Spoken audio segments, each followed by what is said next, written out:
Welcome to public TV news. బులెటిన్ల ముందుగా headlines. Jammu Kashmir ముఖ్యమంత్రి ఒమర్ అబ్దుల్లా మరోసారి ప్రధాని మోడీని ప్రశంసించారు.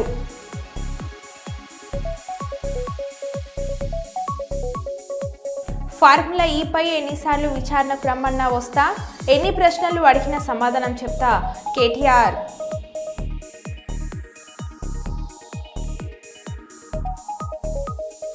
బీఆర్ఎస్ మాజీ ఎమ్మెల్యే సుంకే రవిశంకర్ ఇంటిపై కాంగ్రెస్ కార్యకర్తల దాడి.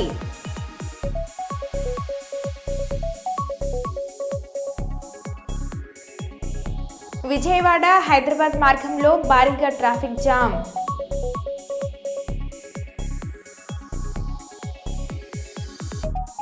కల్లు సీసాలో కట్లపాము కలకలం, కల్లు దుకాణాన్ని ధ్వంసం చేసిన స్థానికులు.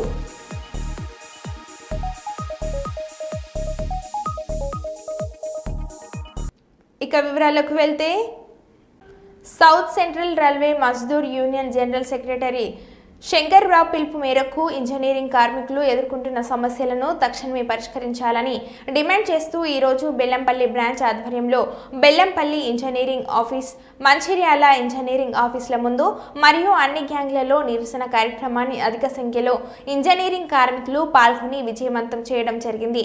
బెల్లంపల్లి బ్రాంచ్ సెక్రటరీ సాంబశివుడు మాట్లాడుతూ, ఇంజనీరింగ్ కార్మికులు ఎన్నో రకాలుగా బాధలు అనుభవిస్తున్నారని, వెంటనే వాటిని పరిష్కరించాలని డిమాండ్ చేశారు.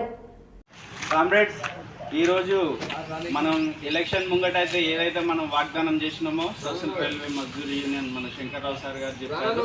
స్పెషల్లీ ఇంజనీరింగ్ కార్మికులకు చాలా అన్యాయం జరుగుతుంది, వర్క్ లోడ్ జరుగుతుంది. మనకి ఇంతకుముందు బ్రిటిష్ కాలంలో ఉన్న ఏదైతే మాన్యువల్ ఉందో అదే కంటిన్యూ అవుతుంది. దాన్ని చేంజ్ చేయాలని, మనకు 42 and 46 గ్రేడ్ పేలు కూడా మనకి ఇంప్లిమెంట్ చేయాలని. ఇంతకుముందు మనకు 42 లేకుంటే అసలు గ్రేడ్ పే సిస్టమే లేకుండా మనకు 2014లో గ్రేడ్ పే సిస్టమ్ అనేది యూనియన్ చేయడం వల్ల రావడం జరిగింది. మళ్ళీ ఇంకొకటి ఇప్పుడు 42 గ్రేడ్ పే కూడా ఏఆర్ఎఫ్ రైల్వే బోర్డ్ పిఎన్ఎంలో నడుస్తుంది. అది కూడా అక్కడికి ఆఫ్టర్నూన్ నుంచి ఈ నైట్ వరకు ఆ 2 షిఫ్టులు చేస్తే ఏమవుతుందంటే వర్క్ కూడా మనకు ఇంప్రూవ్ అవుతుంది. మనం చేసే ఈ టైంలో ఎక్కువ వర్క్ ప్రోగ్రెస్ కూడా వస్తుంది. మనకు కూడా తొందరగా ఇంటికి వెళ్ళాలనే ఉద్దేశంతో తొందరగా వర్క్ కంప్లీట్ చేయడం జరుగుతుంది. వర్క్ కూడా ప్రోగ్రెస్ పెరుగుతుంది. మనకు కూడా ఎక్కువసేపు మనం ఇంట్లో స్పెండ్ చేసే అవకాశం ఉంటుంది.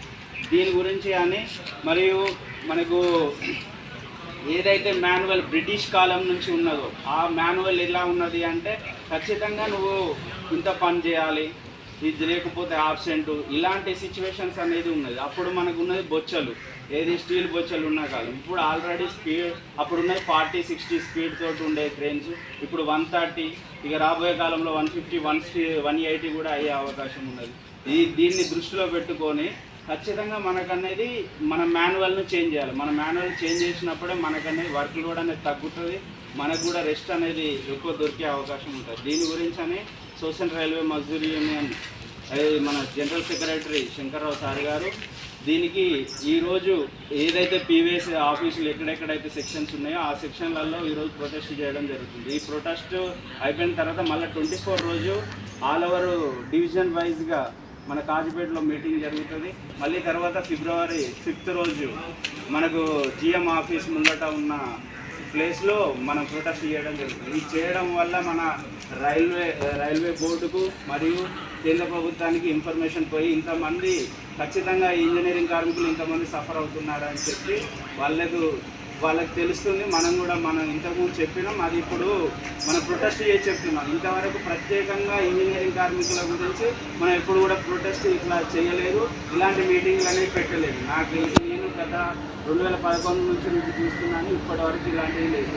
ఈసారి ఖచ్చితంగా ఇంజనీరింగ్ కార్మికులకు బెనిఫిట్ జరగాలన్న ఉద్దేశంతో ఇంకోటి ఎల్డీసీ టు ఓపెన్ హాల్ అంటే అన్ని డిపార్ట్మెంట్లకు ఎల్డీసీ మనం పోయే అవకాశం ఇవ్వాలి అని చెప్పాలి. లేడీస్కు మన ట్రాక్మెన్ నుంచి వేరే డిపార్ట్మెంట్కి ఛాన్స్. మళ్ళీ ఇంకొకటి ఎవరు రిక్రూట్మెంట్ అయినా ఇంజనీరింగ్లోనే రిక్రూట్మెంట్ కావాలి, ఇంజనీరింగ్ నుంచి మళ్ళీ త్రూ అవుట్ సైడ్ ఉంటాయి. అలా అయినప్పుడు ఏమవుతుందంటే చదువుకున్న ఇంజనీర్ ఎక్కువ ఉన్నారు కాబట్టి వాళ్ళకి ఎక్కువ అవకాశం పెట్టి తొందరగా బయటికి వెళ్ళే అవకాశం ఉంటుంది. ఇంతకుముందు ఉన్న వాళ్ళంటే కొంచెం చదువు లేని వాళ్ళు కాబట్టి మనం దీని గురించి ఆలోచించవచ్చు. అందరూ మినిమం డిగ్రీ, బీటెక్ ఈ స్టేజ్లో చదువుకొని వచ్చిన వాళ్ళకి ఖచ్చితంగా వాళ్ళకి అవకాశాలు పెట్టాలని సోషల్ సర్వీస్ మజ్దూర్ యూనియన్ తరపు నుంచి శంకర్రావు సార్ గారికి చెప్పడం జరిగింది. దీంట్లో భాగంగా మన బెల్లంపల్లి బ్రాంచ్ నుంచి ఈరోజు మన బెల్లంపల్లి ఆఫీస్ దగ్గర మనం ప్రదర్శన చేయడం జరుగుతుంది. దీనికి రాబోయే కాలంలో ఎలాంటి పని దీనికైనా సిద్ధంగా ఉండి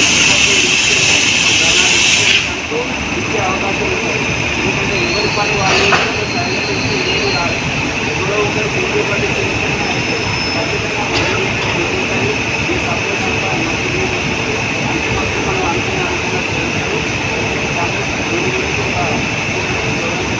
Social Railway Mozdoor Union Singapore. Zindabad, Zindabad. Social Railway Mozdoor Union Singapore. Zindabad, Zindabad. Engineering కార్మికుల ఐక్యత. వర్ధిల్లాలి. కార్మికుల ఐక్యత. వర్ధిల్లాలి. తాడేపల్లిగూడెంలో బరిలోకి దింపిన గుడివాడ ప్రభాకర్ రావు నెమలి పుంజు, రాంతయ్య రసంగి పుంజు.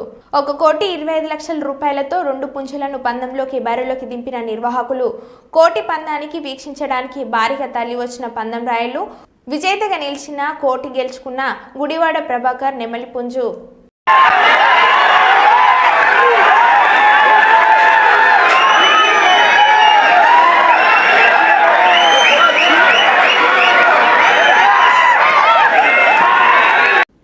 వివాహితను హతమార్చి గొయ్యి తీసి పూడ్చిపెట్టిన భర్త, అత్త, మామ, ఆడపడుచు.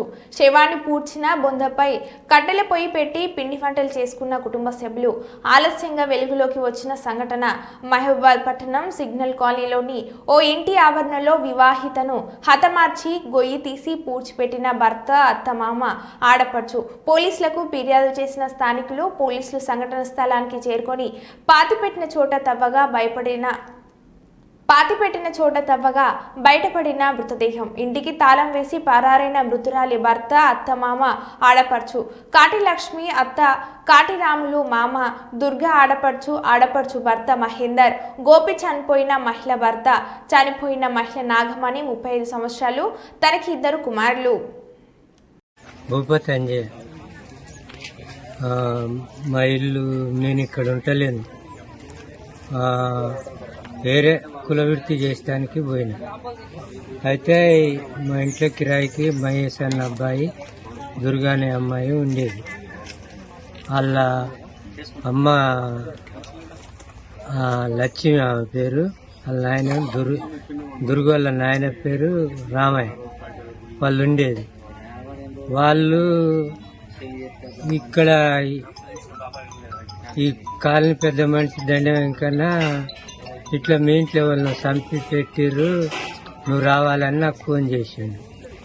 ఫోన్ చేస్తే నేను వచ్చి చూసి ఆడ కొద్దిగా తోని చూస్తే అది తేలింది.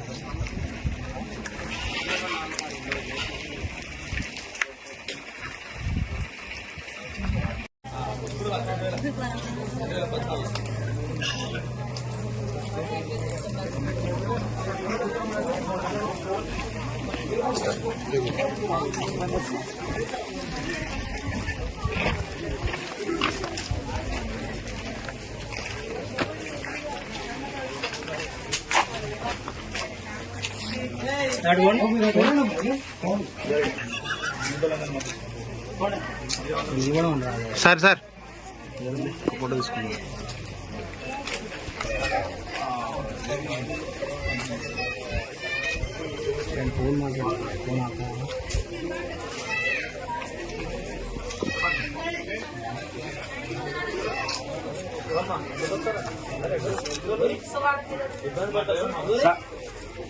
శంకర్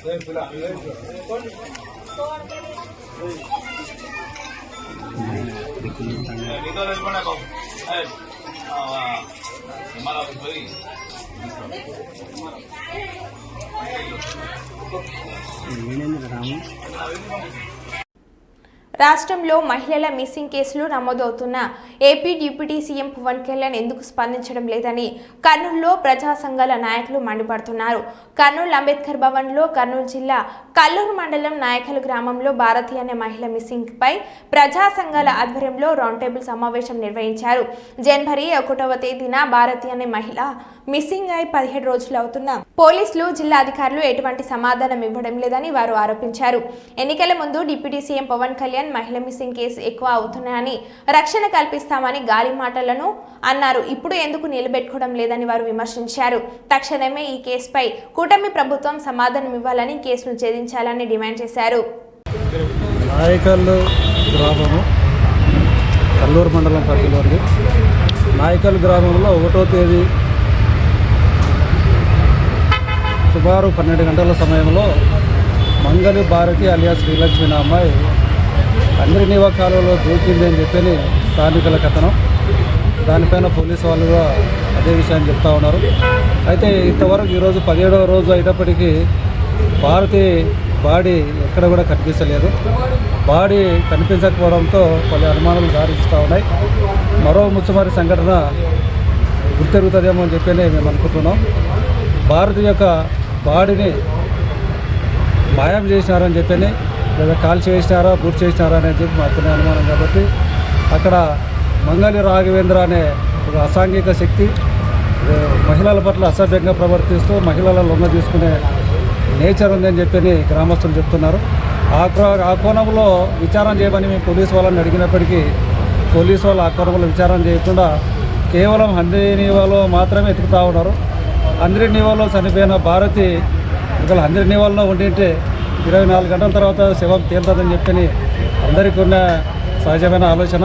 కానీ ఆ కోణంలో పోలీసు వాళ్ళు అదే విషయంలోనే ఆలోచన చేస్తున్నారు తప్ప మంగళి రాఘవేంద్ర అతనికి అసాంఘిక శక్తులతో అతనికి పరిచయాలు ఉన్నాయి.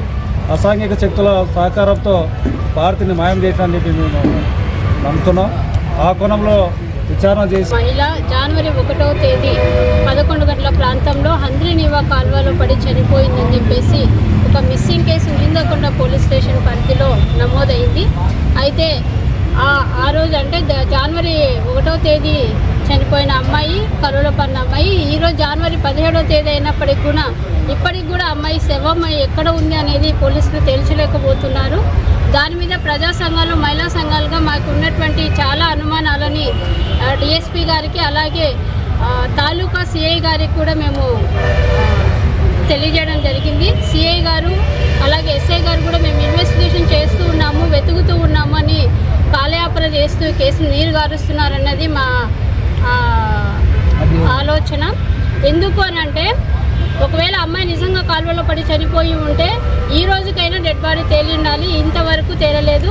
పైగా అక్కడ ఊర్లో మేము ఫ్యాక్ట్ ఫైండింగ్ కమిటీగా వెళ్ళి విచారించినప్పుడు గ్రామస్తులు చెప్పిన విషయాలు ఏమి అంటే అక్కడ భర్త రవికుమార్ అనే వ్యక్తి చాలా ఇన్నోసెంట్ అని చెప్తూ ఉన్నారు. అదేవిధంగా రాఘవేంద్ర మీద చాలామంది చెప్పిన మాట ఏమి అంటే అతనికి ఉమనైజర్ అని అమ్మాయిలను వేధిస్తాడని, గతంలో కూడా అతని వల్ల ఒక కుటుంబంలో ఉన్నటువంటి భార్యాభర్తలు చనిపోయారని, ఇంకొక మహిళ పట్ల కూడా అతను అసభ్యంగా ప్రవర్తించాడని, ఆ నేర చరిత్ర రాఘవేంద్రకు ఉంది అని గ్రామస్తులు చెప్పడం జరిగింది. మేము ఆ కోణంలో మీరు ఎందుకు ఇన్వెస్టిగేషన్ చేయడం లేదు సార్ అంటే చేస్తున్నాం అంటూ ఈ రోజు వరకు కూడా అసలు ఏం జరిగిందనే వాస్తవాన్ని పోలీసులు బయట పెట్టట్లేదు. దీని విషయమే మేము జిల్లా అధికారి అయినటువంటి కలెక్టర్ గారిని కూడా సంప్రదించడం జరిగింది. సార్కి చెప్పిన తర్వాత డ్రోన్ కెమెరాస్ పెట్టి వెతికించామన్నారు. అయినప్పటికీ కూడా ప్రయోజనం లేదు. మా ఆలోచన ఏమంటే ఇది ఒక మరో ముచ్చుమరి కేసుగా దీన్ని మారుస్తున్నారేమో అనేది మేము అనుకుంటున్నాం. ఎందుకంటే క్రైమ్ మహిళల్ని చంపి నీళ్ళలో వేయడం, లేదంటే మహిళలు చనిపోయినారు మిస్సింగ్ అయినారని చెప్పడము, దాని తర్వాత డెడ్ బాడీలు కనిపించకపోవడము, దీన్ని న్యాయం చేయడం, ఇది గతంలో కూడా చాలా జరిగాయి. మేము రాష్ట్ర ప్రభుత్వాలను కూడా మేము ఓటు అడుగుతూ ఉన్నాం. గతంలో కూడా 30,000 మిస్సింగ్ కేసులు మహిళల మీద జరిగినాయి అని ఆ రోజు ఏదైతే డిప్యూటీ సీఎం గారు చెప్పినారో ఇప్పుడు డిప్యూటీ సీఎం హోదాలో ఉన్న పవన్ కళ్యాణ్ గారికి మేము చెప్తా ఉన్నాం. ఆయన కనీసం మొన్న వచ్చినారో అప్పుడు ఆయన దృష్టిలోకి ఈ విషయం రాలేదా అని మేము అడుగుతా ఉన్నాం. సార్ ఇప్పటికైనా మహిళల మీద జరుగుతున్నటువంటి ఇటువంటి అరాచకాల మీద మీరు ప్రత్యేకమైన శ్రద్ధ పెట్టాలి. ఇది కానీ ఈ కేసుని తేల్చలేకపోతే దీన్ని మహిళా సంఘాలు అలాగే ప్రజాకుల సంఘాల ఆధ్వర్యంలో దీన్ని పెద్ద ఎత్తున నిరసన ప్రోగ్రాంగా మేము రాబోయే రోజుల్లో ఉధృతం చేస్తామని తెలియజేస్తున్నాం. నా పేరు నంది విజయలక్ష్మి, మహిళా ఐక్యవేదిక రాష్ట్ర అధ్యక్షురాలు. మేడ్చల్ మల్కాజిగిరి జిల్లా కీసర మండలం పట్టణ ప్రాథమిక ఆరోగ్య కేంద్ర నిర్మాణానికి శంకుస్థాపన చేసిన మల్కాజిగిరి పార్లమెంట్ సభ్యులు ఈటెల రాజేందర్. మేడ్చల్ ఎమ్మెల్యే సిహెచ్ మల్లారెడ్డి ప్రజలకి మెరుగైన వైద్య సేవలు అందించేందుకు కేంద్ర ప్రభుత్వం విశేష కృషి చేస్తుంది. అర్బన్ హెల్త్ సెంటర్, బస్తీ దవాఖానలు, డయాగ్నోస్టిక్ సెంటర్లు, ఆశా వర్కర్లకు విధులు అందిస్తుంది. రాంపల్లిలో ప్రజలకు వైద్య సేవలు అందించేందుకు 1.5 కోట్లతో అర్బన్ హెల్త్ సెంటర్ను ఎమ్మెల్యే మల్లారెడ్డితో కలిసి శంకుస్థాపన చేయడం జరిగింది. సంవత్సరమైన రాష్ట్ర ప్రభుత్వం పనులు ఎక్కడ వేసినవి అక్కడే ఉన్నాయి. అన్నింటినీ త్వరగా పూర్తి చేయాలని డిమాండ్ చేశారు.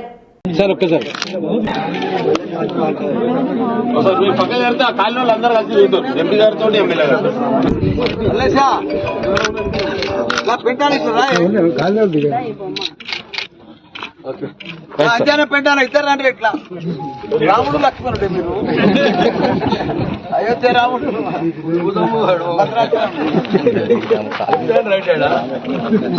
రాంపల్లిని దున్నేస్తున్నారు ఇద్దరు ఫోన్ తీయన్నా అవార్డు ఇస్తారు కానీ సక్రమంగా లేదని చెప్పిండ్రు. అది అక్షరాల సత్యం.